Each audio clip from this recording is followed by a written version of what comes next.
Olá, muito boa tarde. Estamos aqui falando ao vivo da Casa da TVE e da FM Cultura, diretamente do Parque de Exposições Assis Brasil, onde acontece a 40ª Expo Inter. Esta edição de 2017, comemorando um crescimento maravilhoso do agronegócio, nós estamos aqui para falar das boas notícias, para contar o que há de novo no campo e para contar das expectativas e das perspectivas para esta grande feira que vai até domingo aqui no Rio Grande do Sul. A maior feira do agronegócio da América Latina. E é uma feira totalmente voltada à agricultura e à pecuária e sabemos que sempre foi um canal de exposição e de divulgação para o mercado, que só cresce, desde então só tem crescido e, aliás, tem garantido em muito, né, a situação da crise econômica no Brasil. Sabemos que é o agronegócio que tem segurado os números positivos dessa economia brasileira. Há muitos anos impulsionando exportações, geração de trabalho e renda e ameniza a crise econômica do país. Vamos relembrar um pouco da história para começar o nosso programa especial, a origem e até se tornar a potência que é hoje. É a TVE na Expo Inter 2017. A primeira feira de produtos do setor aconteceu em 1901, em pavilhões fechados no Campo da Redenção, onde hoje está o Parque Farroupilha, em Porto Alegre. Em 1909, o evento foi para o bairro Menino Deus, que ganharia um parque de exposições e o sediaria até 1969. Um ano depois, seria inaugurado o Parque de Esteio, na região metropolitana da capital, com a 33ª Exposição de Animais. A primeira mostra internacional, chamada de Expo Inter, acontece em 1972. Mais 5 anos e o local é batizado com o nome de Assis Brasil. A partir de 1984, as exposições de caráter internacional passam a ser realizadas anualmente. Já em 1994, a ampliação da área total do parque de 64 para 141 hectares impulsiona a Expo Inter. A feira se consolida na virada do século como um grande evento do agronegócio, que atrai um número superior a 300 mil visitantes e apresenta um alto volume de negócios, sem deixar de abrir espaço para a agricultura familiar. A exemplo do ano passado, quando movimentou mais de R$1 bilhão. Como assim 4?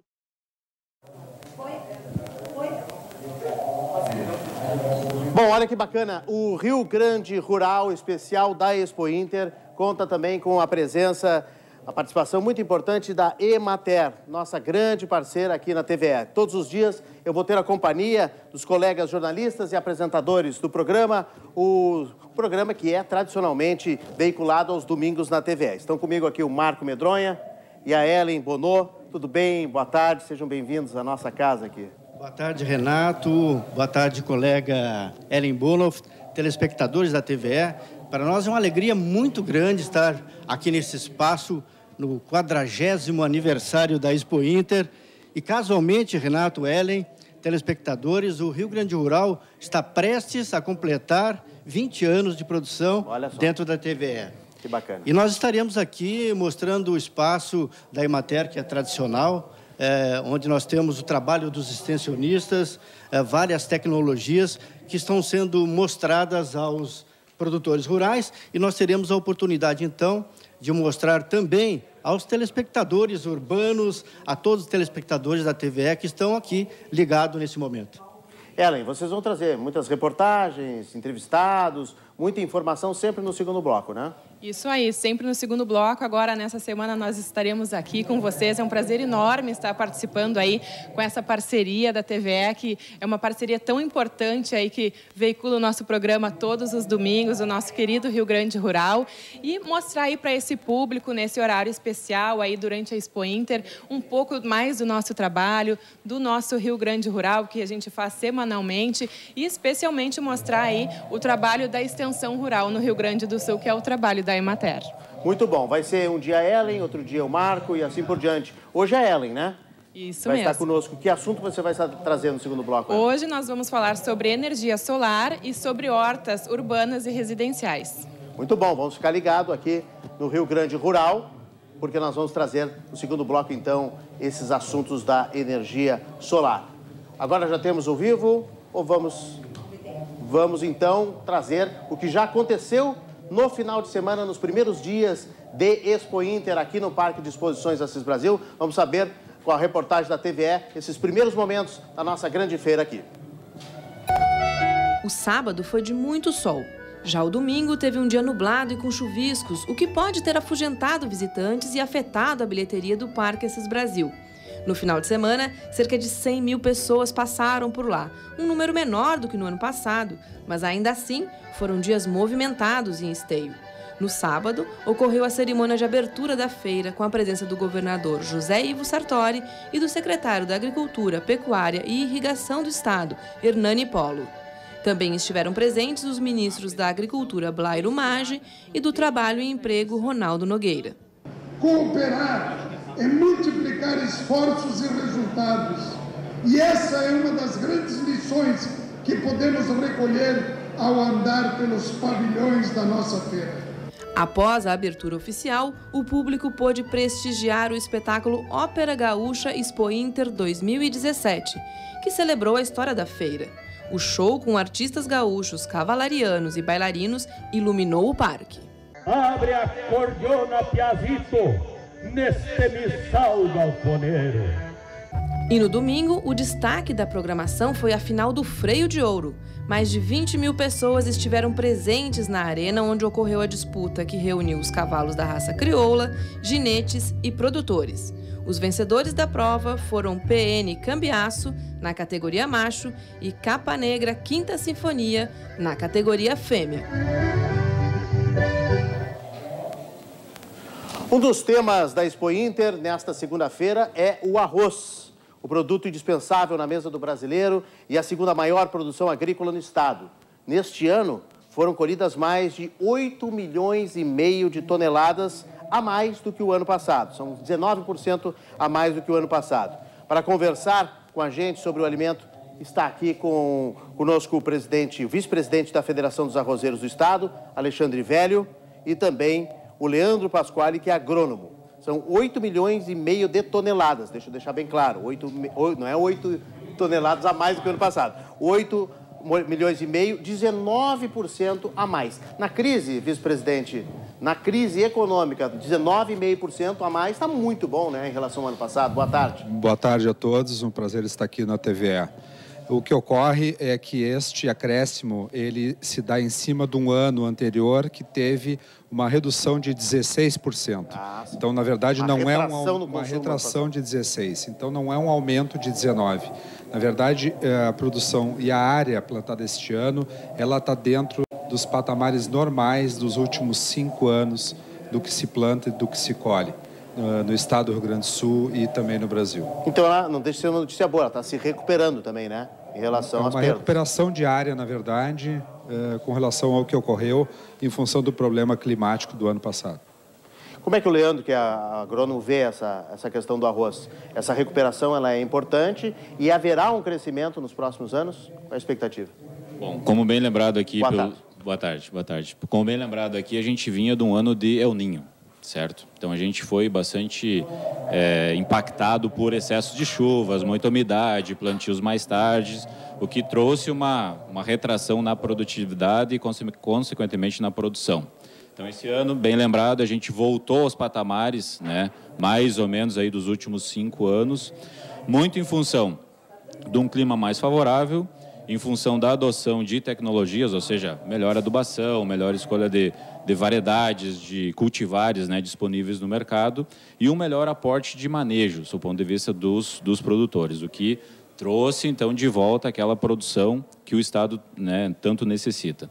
Vale lembrar que o Rio Grande do Sul mais Santa Catarina são responsáveis por quase 70% do arroz produzido no Brasil. 70%? Exato. Rio Grande do Sul em torno de 60%, Santa Catarina 10%. Então, o arroz é muito importante. E essa recuperação foi muito importante e vai ser muito importante porque, né, todo mundo precisa gerar mais produto, mais beneficiamento e consequentemente, mais negócio para toda a cadeia de valor da cultura. Os próximos meses não tem nenhuma previsão de El Niño, nada de uma meteorologia que possa castigar A lavoura de arroz. Os prognósticos todos para o próximo cultivo é um ano neutro, né? Então não se está prognosticando nenhum El Niño, também não Laninha, que é seco, né? Mas sim algo bastante extremos, neutro. Né?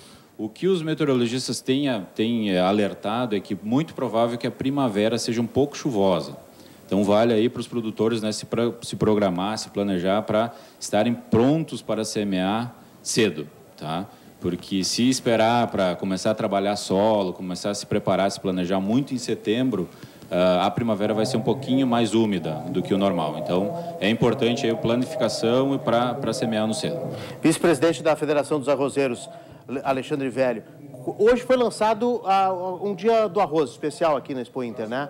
Já marcando a próxima abertura, a próxima colheita, que será em fevereiro.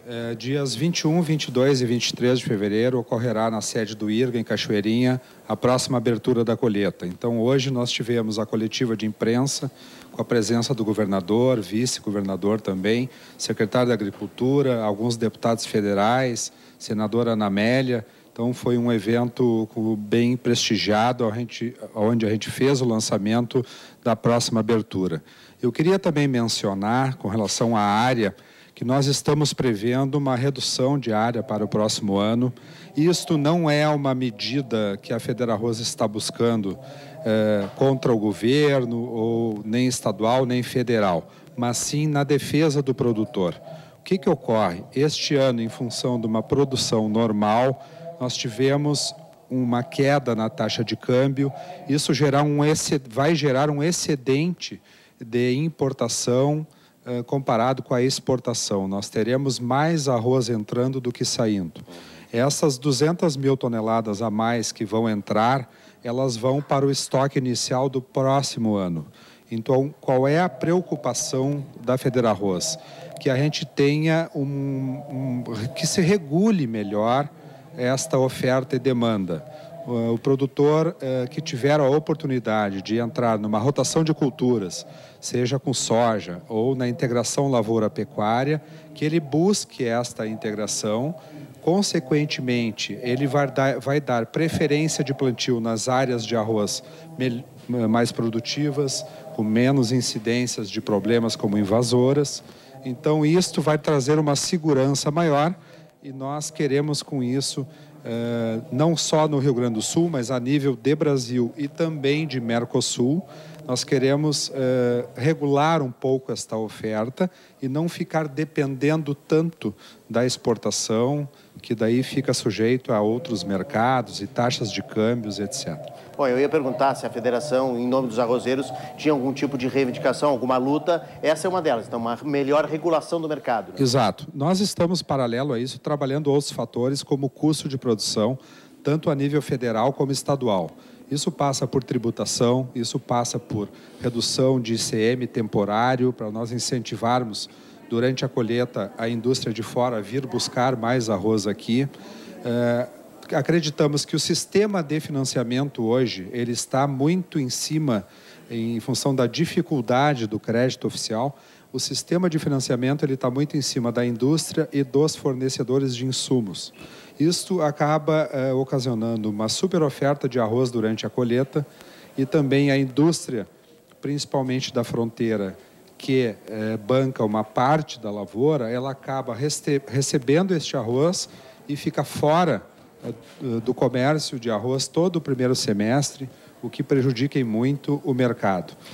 Eu queria um minutinho do Leandro para encerrar sobre sustentabilidade, que é uma coisa que vocês vêm trabalhando de uma preocupação muito grande também, né? Exato, vai muito em contra o que a FEDERARROZ está preconizando, ou seja, a gente precisa ser mais eficiente, né?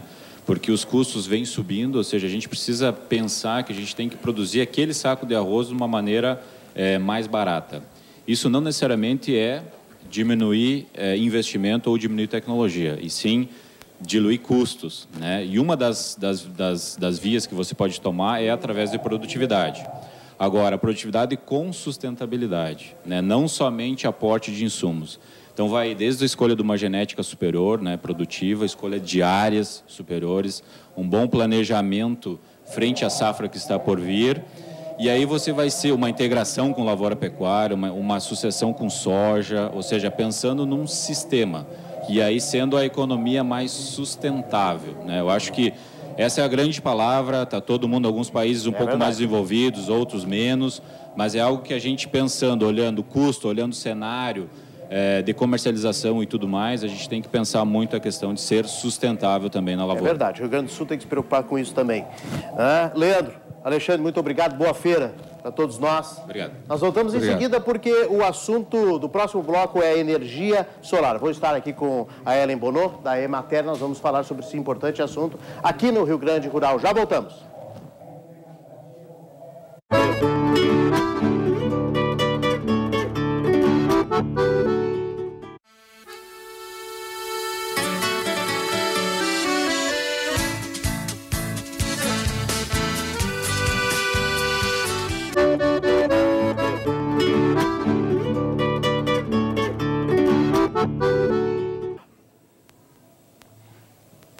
Voltamos ao vivo aqui da Casa da TVE e da FM Cultura com o Rio Grande Rural na Expo Inter 2017.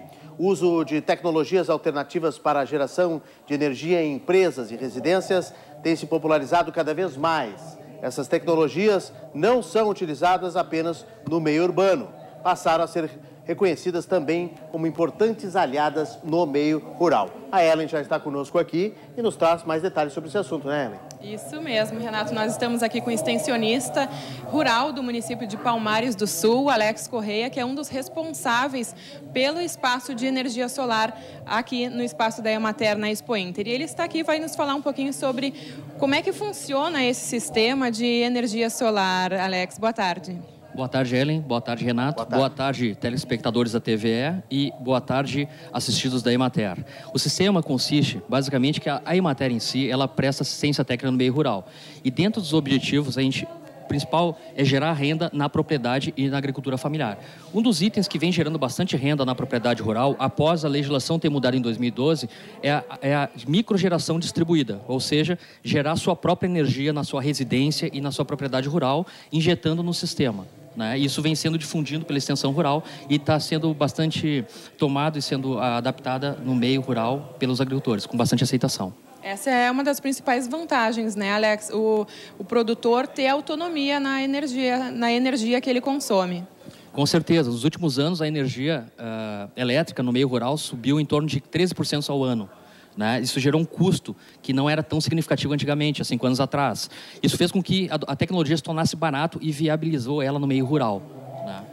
E a Emater trabalha, incentiva muito esse uso de energia no meio rural, mas é um sistema que pode ser implantado, inclusive, no meio urbano também. Com certeza. Essa legislação, ela liberou a possibilidade de tu gerar a energia no meio rural e compensar no meio urbano. Ou seja, o produtor rural às vezes tem uma casa na praia, tem uma propriedade rural, ele gera na propriedade e abate aquele crédito excedente que lançou na rede, abate em outras residências, Isso tudo pode ser feito pelo mesmo CPF ou mesmo CNPJ.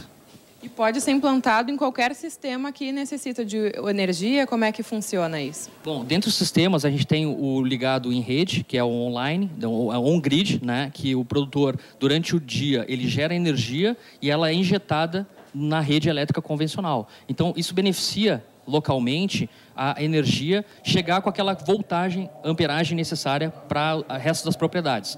E essa energia, então, vai gerando crédito, gerando um crédito naquele produtor, que ele pode ser consumido em outros turnos, no horário de menos iluminação, que é no caso do inverno. Então, por enquanto, a legislação só está fazendo compensação. Então, tudo aquilo que a gente gera abate automaticamente no alto consumo durante o dia e à noite a gente reabsorve e abate, compensando esse crédito. Outra vantagem, Alex, é a possibilidade de crédito e financiamento, para implantar o sistema. Isso, a agricultura familiar possui o Pronaf, e o Pronaf Eco. São juros de 2,5%, com 3 anos de carência. Então, assim, viabilizou para que o agricultor familiar, em 7 anos, o sistema se pague, sendo que a gente tem os 3 primeiros anos de carência.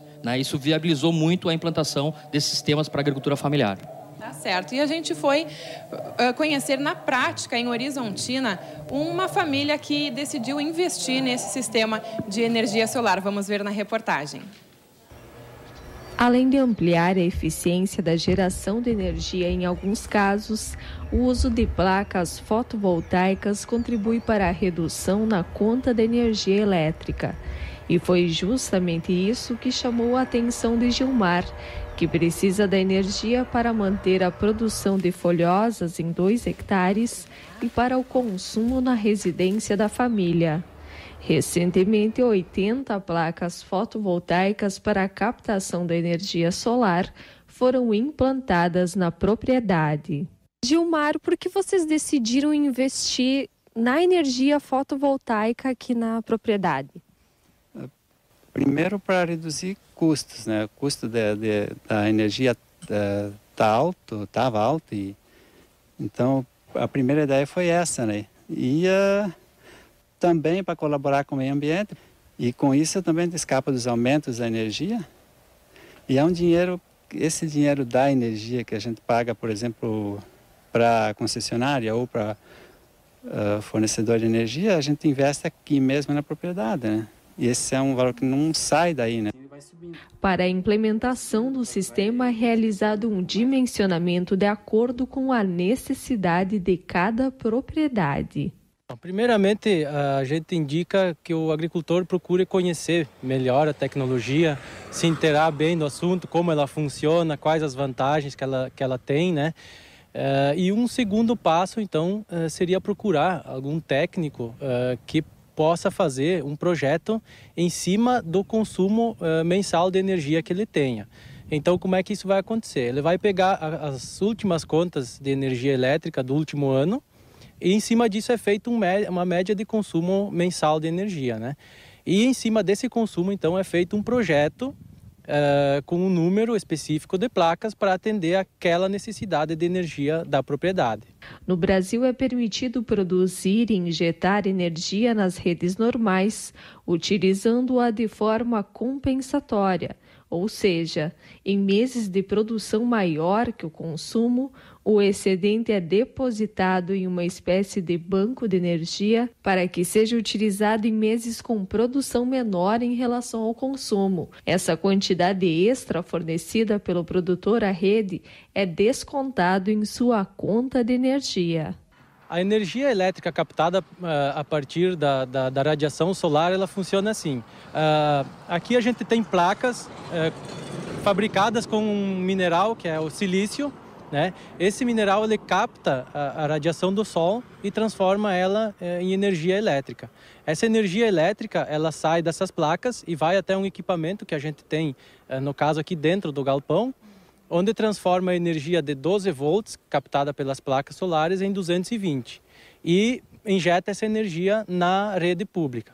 Basicamente ela funciona assim: você gerou uma quantidade X de energia e ao mesmo tempo você consumiu outra quantidade. Em cima disso é feito um cálculo, então, né? E a diferença de energia, se você gerou energia a mais, você fica com essa energia em haver para consumir em até 5 anos, né? E se você gerou energia a menos, vamos dizer assim, então você somente vai pagar a diferença de energia que você consumiu. O produtor pode acompanhar a geração diária de energia em diferentes horários na tela do computador. Algumas linhas de crédito podem facilitar o acesso a esse tipo de energia. No novo Plano Safra agora, existe a possibilidade de acessar o Pronaf Eco. É uma linha de crédito que, para esse fim, ele te dá um prazo de até 10 anos para efetuar o pagamento, com até 3 anos de carência, né? E um juro de 2,5% ao ano. No caso da família Rex, estima-se produzir em torno de 32 mil quilowatts por ano. Essa possibilidade motiva Gilmar e a família a fazer planos. Bom, da energia solar a gente vai para outro assunto que está ganhando muito a atenção da população. São as hortas residenciais e urbanas, não é, Ellen? Isso aí, mais um assunto que a Emater está trazendo aqui para a Expo Inter, divulgando a olericultura, aí trazendo a produção em diferentes ambientes. E nós estamos aqui com o Luiz Bon, extensionista, responsável por esse espaço no espaço da Emater. Luiz, qual é o objetivo do espaço das hortas aqui? Bom, boa tarde, Renato, Ellen, boa tarde aos telespectadores. Nosso objetivo é trazer realmente várias possibilidades de produção. Há uma tendência da alimentação saudável, do do qual olerícolas, né, verduras, legumes, faz parte, né, do enriquecimento necessário dos nossos pratos. E uma tendência que existe cada vez mais é a questão da própria produção, do alto consumo, mas daquilo que você produz. Então, a gente, esse ano, complementou o nosso espaço, implementou bastante, com várias possibilidades aos visitantes, nessa expectativa dos pequenos espaços. Então, nós temos lá, desde sistemas hidropônicos, né, onde as verduras são produzidas em solução nutritiva, circulantes, sistemas semi-hidropônicos, sistemas em bancadas, pequenos espaços através de canteiros feitos a partir de madeira, né, entre outras possibilidades. E dentro, nessas possibilidades, o visitante pode se encaixar dentro daquilo que lhe é pertinente, né? Dá para ter uma ideia aí de uma produção comercial e também uma produção familiar mesmo, para consumo próprio, né? Com certeza. Nós temos também toda a possibilidade de orientação. Hoje, por exemplo, a questão do semi-hidropônico, que é uma produção em substratos elaborados, né, onde você faz soluções nutritivas, nós temos a possibilidade, por exemplo, exemplificamos morango em 3 sistemas, né? O sistema em slabs, já conhecidos, já através de almofadas, sistemas em calhas e em sistemas até em madeira. E sempre vem a pergunta, tem orgânico? Tem a possibilidade do orgânico, tem a questão do reaproveitamento de água. São hoje situações que a população está procurando, né? E, além disso, a gente também, esse ano, trouxe algumas tecnologias, né, fazendo uma parceria com empresas, né, que são...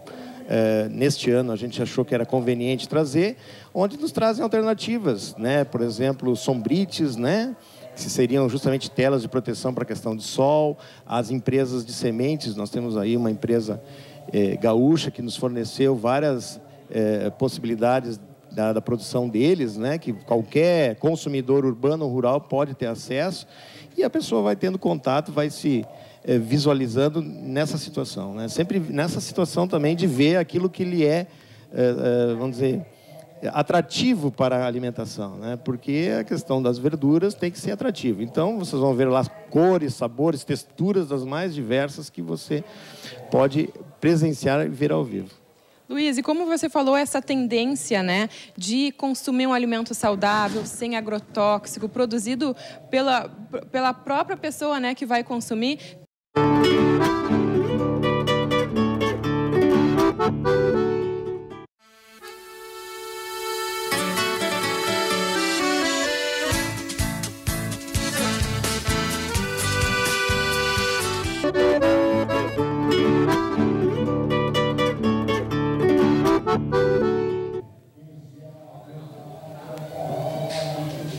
Voltamos a falar aqui da Expo Inter ao vivo depois de uma queda de energia.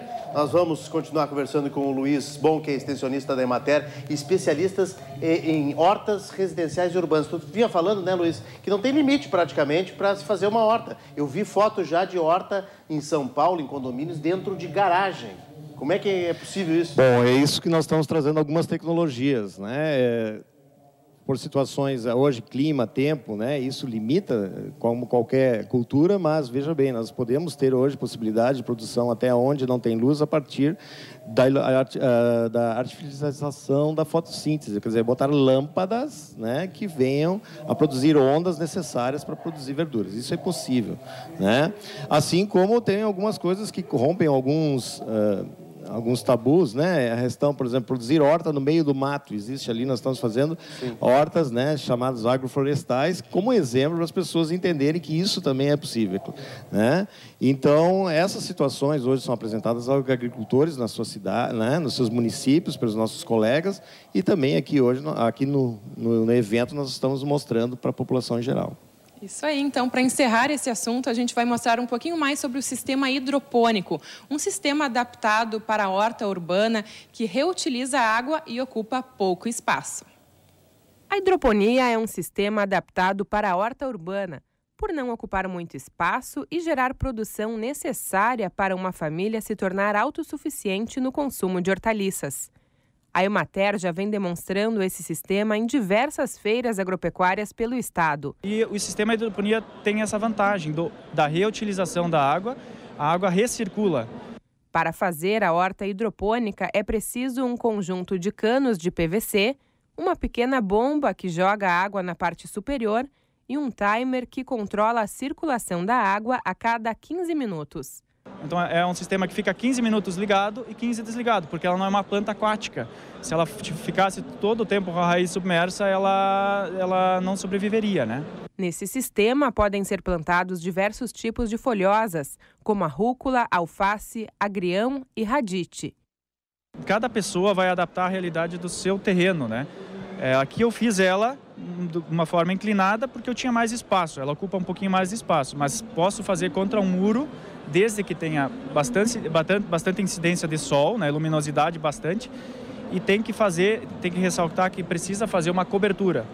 Uma pequena cobertura plástica, porque não pode chover no sistema. Se chover sobre as plantas, vai entrar água no sistema e vai perder a concentração de adubo, né? Então vai perder o princípio da hidroponia. Então tem que ter uma pequena cobertura transparente, de preferência, e bastante luminosidade. Com um sol durante a manhã é o suficiente já. Vamos saber agora, aqui na Expo Inter, ao vivo, com o repórter Carlos Vogt, como estão as coisas no pavilhão da agricultura familiar.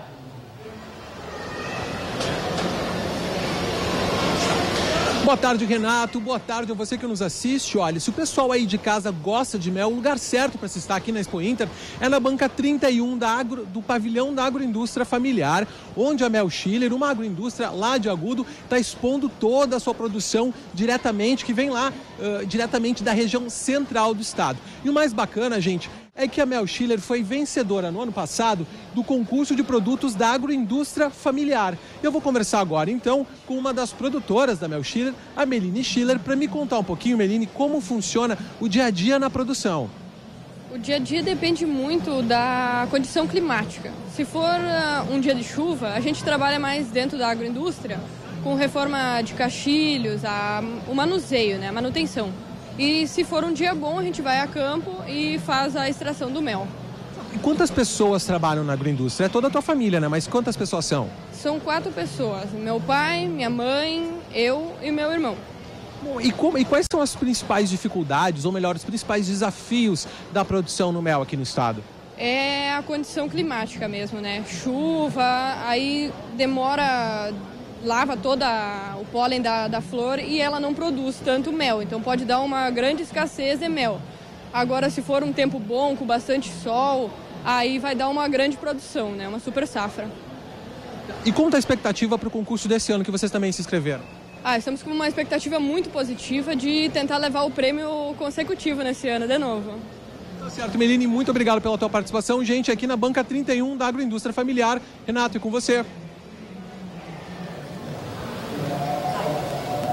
No próximo bloco, a produção de carne ganha destaque aqui no Rio Grande Rural. Fiscalização, procedência, exportação, tem muito assunto e tem também uma receita de dar água na boca. Fique aqui conosco na TVE, é daqui a pouco.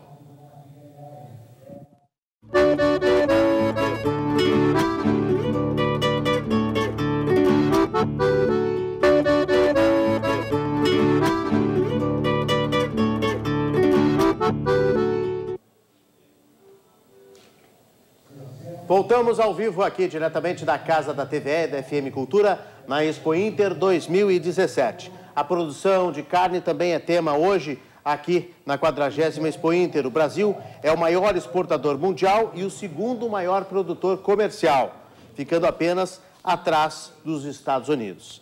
Mas há 5 meses, a suspeita de um esquema de adulteração da carne brasileira pôs em risco principalmente os negócios internacionais. É a Operação Carne Fraca, que completa 4 meses. Os nossos convidados aqui podem avaliar um pouco junto com a gente se o mercado está retomando o seu nível normal. Estamos com o Alexandre Daura, que é da diretoria do Sindicato dos Médicos do Rio Grande do Sul, e o Ronei Lauksen, que é o presidente do Sicadergues, o Sindicato das Indústrias de Carnes e Derivados do Rio Grande do Sul. Ronei, por favor, mercado voltando aos eixos?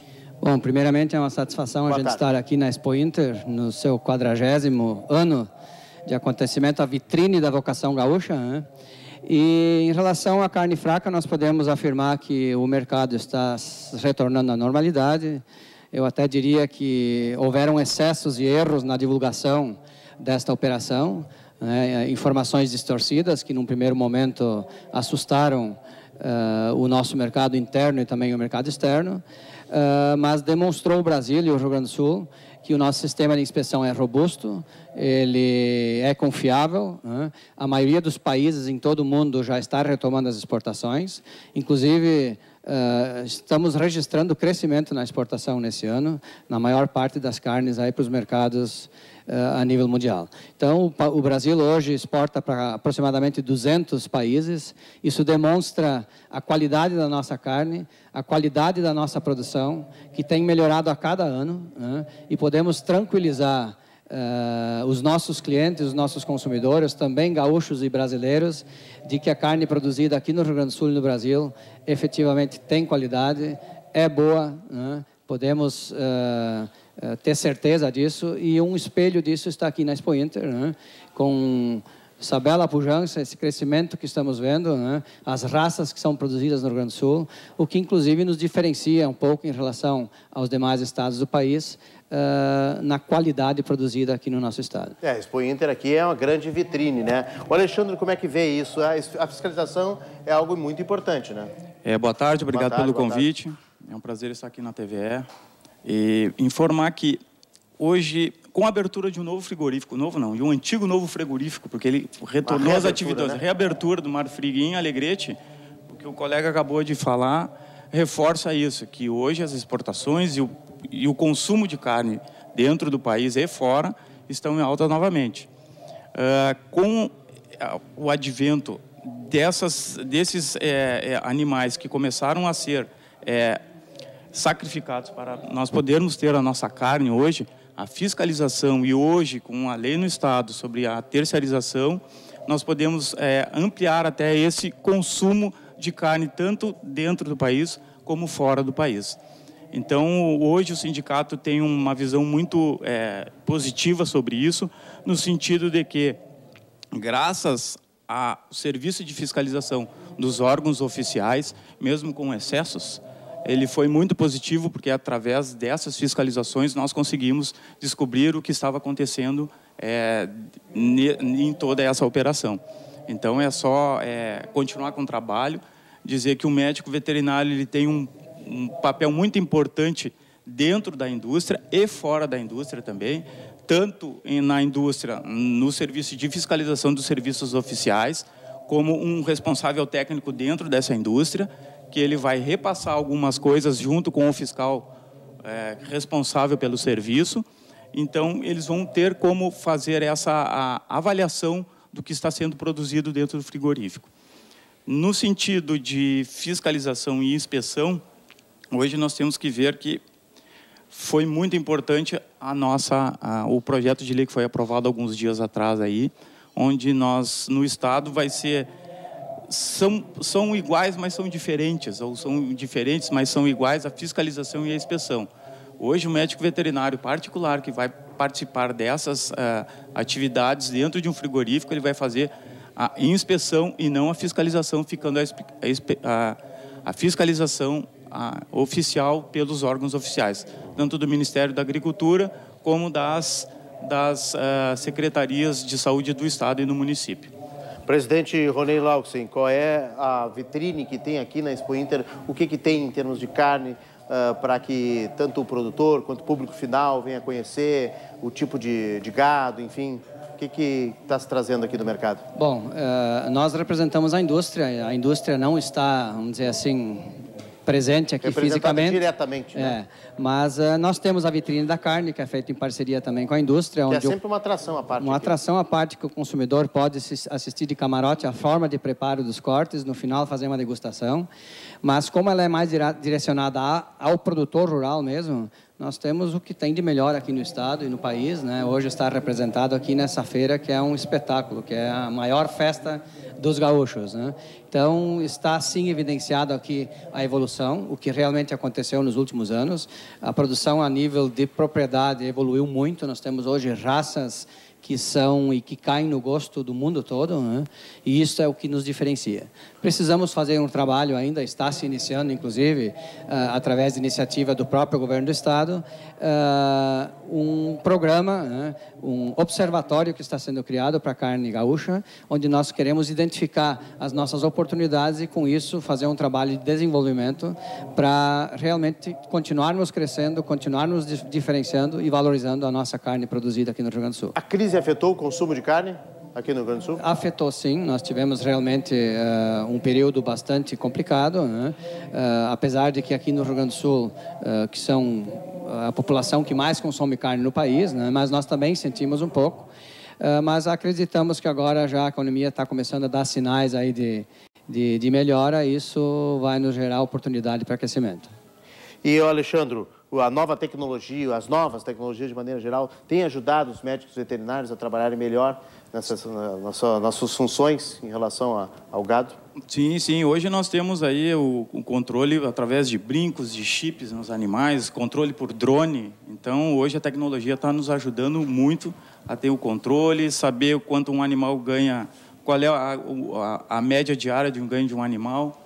Então, hoje a tecnologia ela influencia muito e ajuda muito na aferição desses animais, até para fazer uma correção de campo, fazer uma correção de pastagem, saber onde tu pode lotar um maior número de animais, onde tu pode lotar um menor número de animais, em função da qualidade de alimento que está sendo produzida nesse campo, através da tecnologia. Então, é muito importante hoje estar aqui em Esteio, com os animais hoje que são top, dentro das suas raças, todas elas que hoje produzem carne não só para o Rio Grande do Sul, mas também para fora do Rio Grande do Sul. Muito bom. E a questão também da exportação, a restrição da barreira americana e demais países, isso está em trabalho, presidente Roney, de superação? Olha, está em trabalho, está em superação. O Ministério da Agricultura está fazendo um trabalho excelente, né, na retomada desses mercados. E realmente são poucos países hoje que restam para se retomar o nível normal. Mas mesmo assim, com essas dificuldades, estamos mostrando a nossa qualidade e nossa robustez, estamos crescendo em volumes de exportação. Muito obrigado, Roney Lauksen, presidente do Sindicato das Indústrias de Carnes e Derivados no Rio Grande do Sul, e ao Alexandre Daura, que é integrante da diretoria do Sindicato dos Médicos Veterinários do Rio Grande do Sul. Muito obrigado, uma boa feira aí para vocês. Muito obrigado. Muito obrigado. Bom, a gente já falou de agricultura, a gente já falou de pecuária e até de produção de energia. Mas agora nós vamos apresentar para vocês uma receita deliciosa. Papel e caneta na mão para aprender a fazer o bolo preguiçoso. Esse eu quero ver, hein? Um prato que reúne muitos nutrientes com a mistura de frutas e legumes.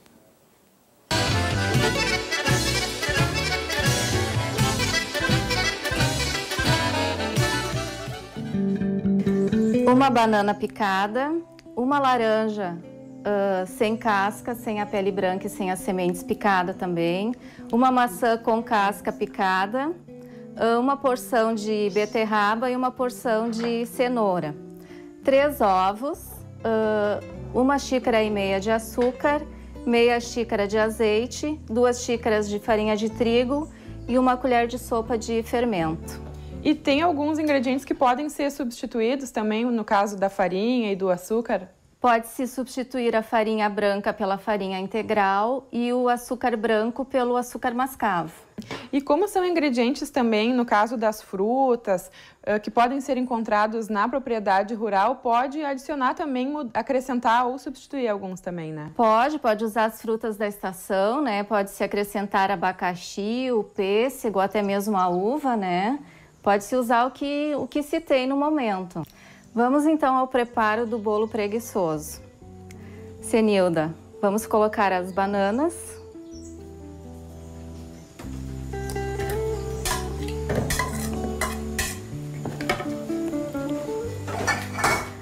A laranja, picada sem a pele branca e sem as sementes. A maçã picada com a casca. Uma porção de beterraba, aí vai do gosto, um pouco mais, um pouco menos. Um pouco mais vamos colocar. Suficiente isso. Uma porção de cenoura.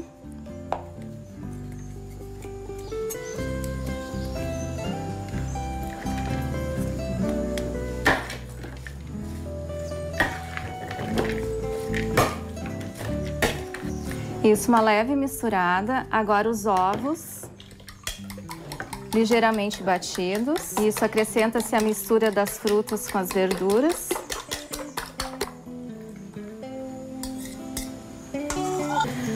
O açúcar, o azeite. Agora uma leve mexida. A farinha, são 2 xícaras de farinha.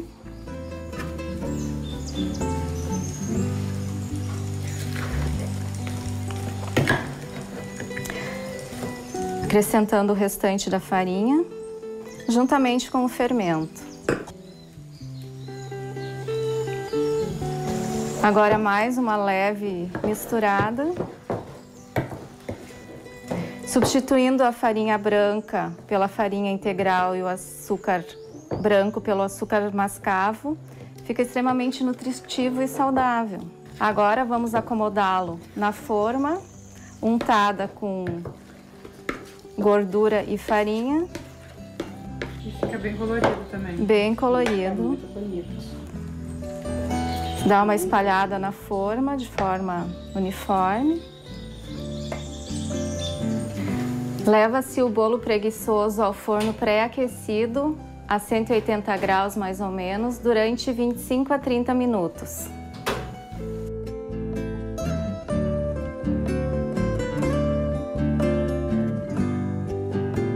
Vamos provar então o bolo preguiçoso juntamente com esse café servido nessa mesa maravilhosa que a dona Senilda e o seu Nestor prepararam aqui para nos receber. Vamos à degustação então.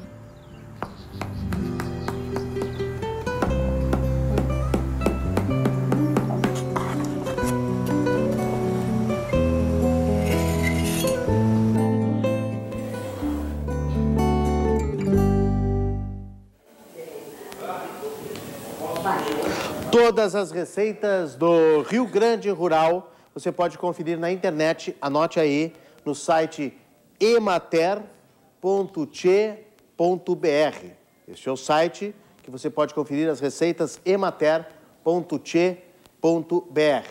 E também você pode aproveitar e conferir no canal do YouTube da Emater, que é youtube.com/ematerrs. Anotou? youtube.com/ematerrs. O Rio Grande Rural Especial Expo Inter, 40 anos, volta amanhã, às 5 da tarde. Até lá!